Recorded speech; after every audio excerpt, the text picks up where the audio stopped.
Well, it's a big day out in Ashburn for the Commanders, and the bold predictions are already flying in.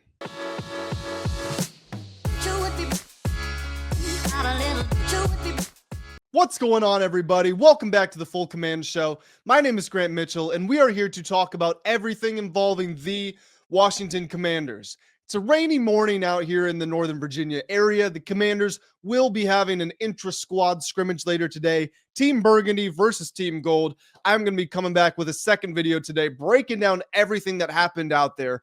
But as always, the news never stops around this time of the year. We're excited that the NFL regular season is around the corner. The preseason is in progress. There's competition to make the final 53-man roster. And there's just a lot of general speculation going on. So we do have plenty to discuss in this video, like bold predictions from ESPN's experts, Dan Orlovsky ranking Jayden Daniels amongst the other quarterbacks.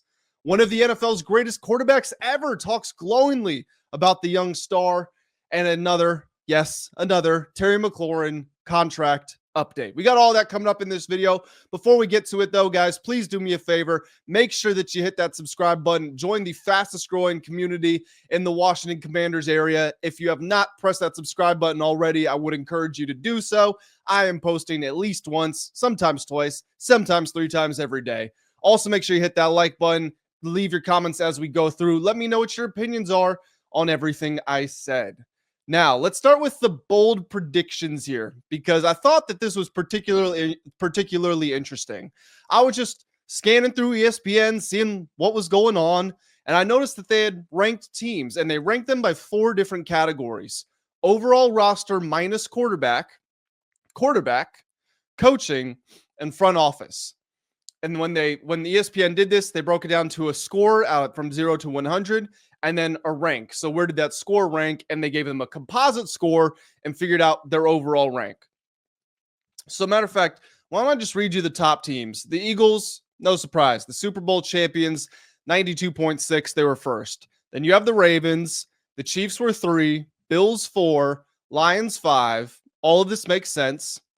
You got the Packers at 6, the Broncos at 7, the Texans at 8, the 49ers at 9, and you get to the Commanders at 10. So first, I'm going to give you a breakdown of the Commanders' individual rankings, and then I'll read you some of the thoughts from these ESPN writers.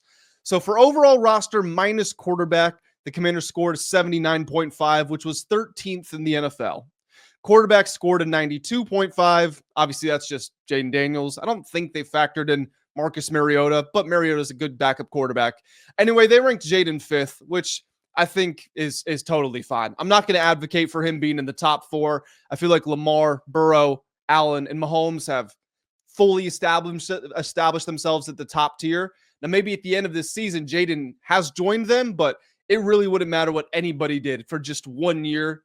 I don't think you would have been allowed to join those guys. Coaching, the Commanders scored an 81.3. This was their lowest ranking, although their score, the 79.5 for overall roster, was a lower score, but their lowest ranking was coaching. They only got a 16. And then front office was an 82, and they ranked 8th. So I got to say, I got a big problem with the coaching number here. Now, on the one hand, I guess Joe Witt Jr.'s defense did have some questions, but I'm also not going to fault him for the roster deficiencies that he inherited, considering that the team went from 4-13 to 12-5 in an appearance in the NFC Championship game. I thought Dan Quinn did an outstanding job. Cliff Kingsbury, for the first time in his career, his offense didn't flame out as the season went on. I thought he did a great job of constantly reinventing himself as the year went on. And even though the defense struggled, again, how much can you blame the defensive coordinator when he doesn't have a bunch of great pieces to work with? And when there are glaring deficiencies, particularly in the secondary. And the defensive line was small as well. So I don't understand how they scored that low. I actually feel like coaching could arguably be their second highest, or should be their second highest category behind quarterback. Adam Peters scoring 8th as the front office when he's only been there for 1 year. I get why you could say it's an impressive start, but I do think coaching was more important. But let me read you some thoughts here. So there's a reason for hope section, which basically says that Jayden Daniels is one of the best pieces for the future in the entire NFL. The roster is studded with veteran stopgaps, so drafting and developing are a must over the next 2 seasons if they're going to rise in the future. Now they have a reason for concern section, which basically it's just saying without Terry McLaurin, you don't have a top-level playmaker. When you get to the big leverage games and the big leverage moments in those games, who is going to be your playmaker to step up and make the championship plays? That is a very valid question. We'll see what happens there.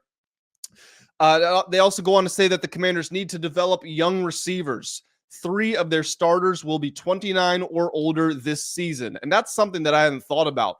But Terry, Debo, and Noah Brown, correctly, they pointed it out, are all 29 or older.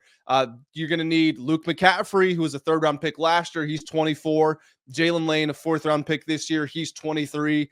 If Ja'Cory Brooks makes the team, you're going to need these guys to progress, not just so that they can add more competition and capability to the room, but because your top 3 guys are all older. They're all getting to that stage in their career where historically, as we know, once you cross into 30, your production declines. So who's going to be there to lead the next generation? I thought that was actually a very astute point. And then the big one here. So this is a bold prediction. And it reads, a fully refreshed defensive line will give the Commanders the pass rush they need. And I believe they're talking about in 2027. It's not explicitly mentioned, but I think that that is what they're referring to. Dorrance Armstrong, Dietrich Wise, Von Miller, Javon Kinlaw, and Deron Payne will all be gone by then. Johnny Newton will still be around. The Commanders will have spent the 2026 and 2027 off seasons investing heavily in a group that can get after the quarterback. They will rank in the top 5 in sacks in 2027. Bold prediction there. Now, I can get why they would say that, but I would counter with this. The Commanders, matter of fact, how high did they rank in sacks last year? Let me see if I can find this. Because they brought pressure like pretty much nobody else in the NFL did. They had the 4th highest blitz rate. And Frankie Louvu was the most blitzed player in the league. Okay, why can't I find this? This should not be this difficult. I'm going to give it, okay, NFL team sacks per game. Where are we? Where are Washington? Washington was 17th last year. Okay, so basically right in the middle of the league. That's actually, to be fair, that is pretty low considering how heavily they blitz, how frequently they blitzed. It's obviously going to be a priority to upgrade the defensive line. The Javon Kinlaw, the Von Miller signings indicated that. Now, are those the top tier guys? Is that where the Commanders want to be for the long term? Probably not. But you could see that there is an emphasis on investing in that area. Obviously, also, they drafted Johnny Newton. So I would expect them to definitely prioritize that moving forward. Let's talk about Dan Orlovsky. He is he's an ESPN analyst, likes to talk about quarterbacks, does some cool content with the 3D virtual reality stuff on NFL Game Day. But he went around ranking quarterbacks and he tiered them based on different categories, including arm strength, ball placement, mechanics, decision-making, pocket presence, rushing ability, and second reaction plays. Essentially, once the initial play breaks down, you're forced to scramble out of the pocket, a receiver's cut off, whatever, free play, anything where you're off script, how do you perform?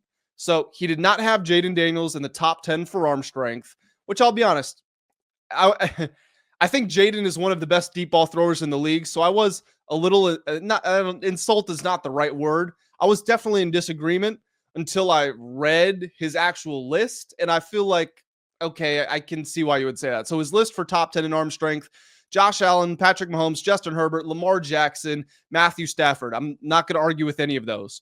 Baker Mayfield at 6 might be arguable. Joe Burrow, not going to argue.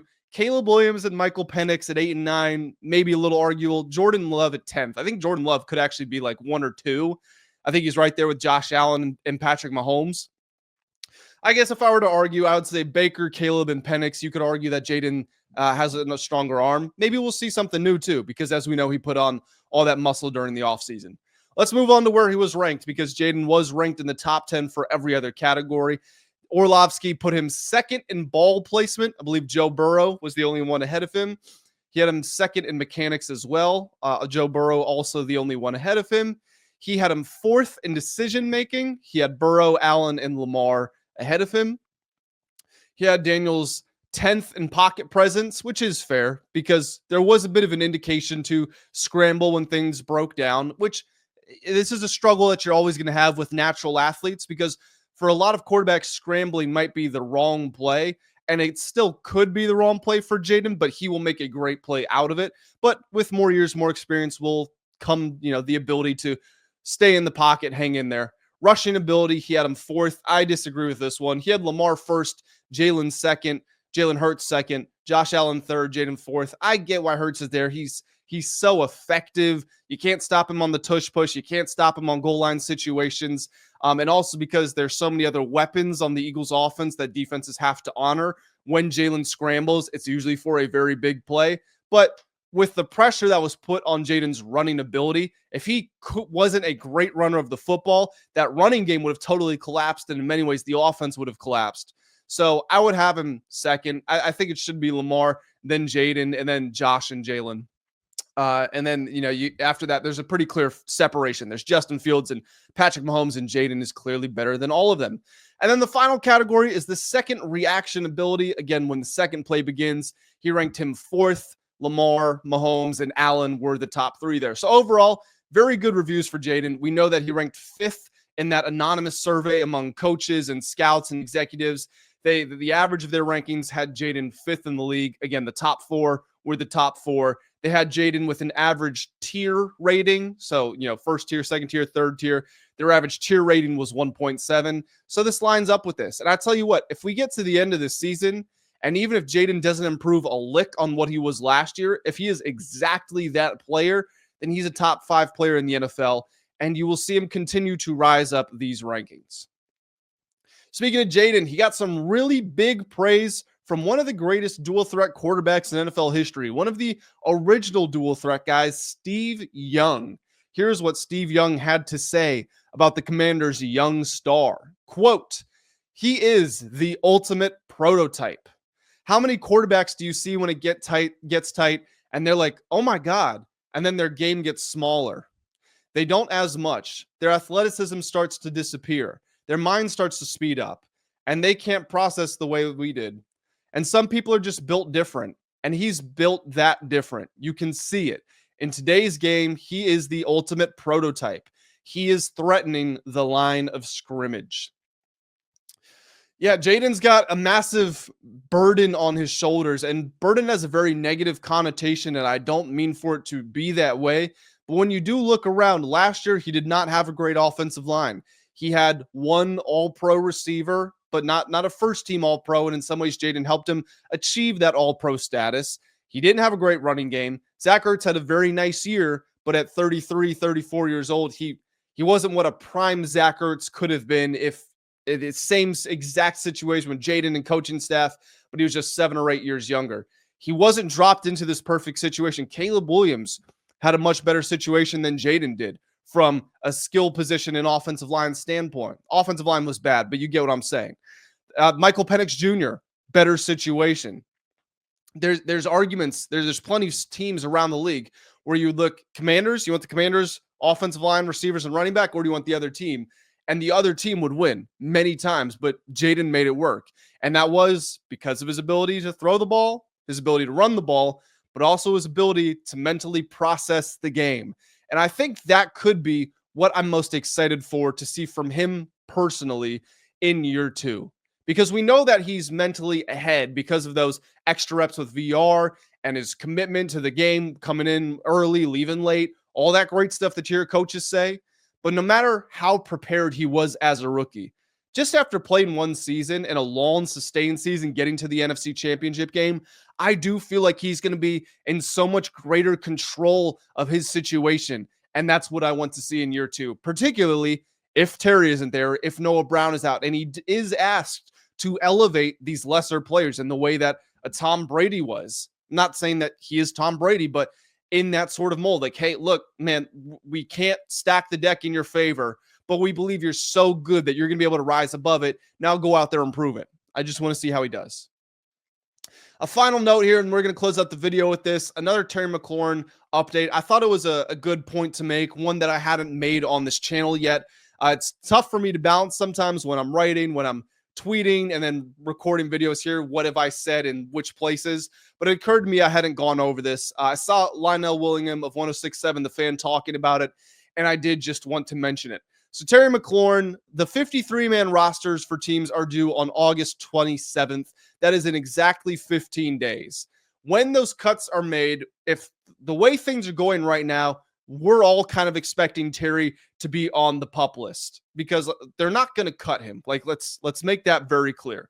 If Terry is on the PUP list, that means he's physically unable to perform. He's not actually going to be playing in games, but he is on the active roster, which means that he will be collecting his $850,000 game checks. That's why Terry went from holding out to holding in, because he didn't want to stack up those fines. It was $50,000 per day of missed practice, and it will be $850,000 per missed game. So by being on the PUP list, he's still going to be able to get those contracts. Now, if Terry starts the season on PUP, once they activate him, there's only a 3-week window. So from the moment, if you activate him on the 1st of the month, he has to be playing by the 21st. That means he could be playing on the 21st, and he's missed 3 games already at that point. But that means that if he starts the season on PUP, there could be 7 to 8 weeks of no Terry McLaurin, and then he gets activated in the middle of the season, and that's how he finishes out his contract. This is all very possible, and it's situations that the Commanders have to prepare for, and time is running out. Not to be an alarmist. I never want to be someone who overreacts or tries to incite fear unnecessarily. And even now, I'm not trying to get people to panic or worry about the situation, but it's time to be honest. A resolution has to present itself. The worst possible outcome for all parties is for Terry to just continue holding out, getting his game checks, and stay on the PUP list. He's getting the money. He's getting the money that he isn't earning by not being on the field. He is not getting the long-term security that he wants, and the Commanders aren't getting his production. So basically, nobody is winning in that situation. Even if he gets screwed and he signs a small deal, or if he gets overpaid, at least one side is winning. With where things are at right now, nobody is winning. So a compromise has to happen, even if it's a trade. Again, I've been open on this channel. If the right package comes along, please trade Terry McLaurin. Do what is in the best interest of the franchise, but just do something. Because right now, this inactivity and this lack of movement from both sides is not helping anybody. But again, 15 days until those 53-man rosters are due, and they're not cutting Terry, so we'll see if he's on the PUP. We'll see just what happens with that situation. But guys, this is a big day. As I mentioned, the Commanders will be scrimmaging each other. Team Burgundy versus Team Gold. Practice is scheduled to begin at 9:30 a.m. So I'll be back later today with an update on that. Make sure you hit that subscribe button so you are tuned in for all those updates and my daily uploads. Go to the comment section. Let me know what you think about this video and all of my thoughts. Hit the like button if you enjoyed. And as always, I'll catch you in the next one. Have a great day.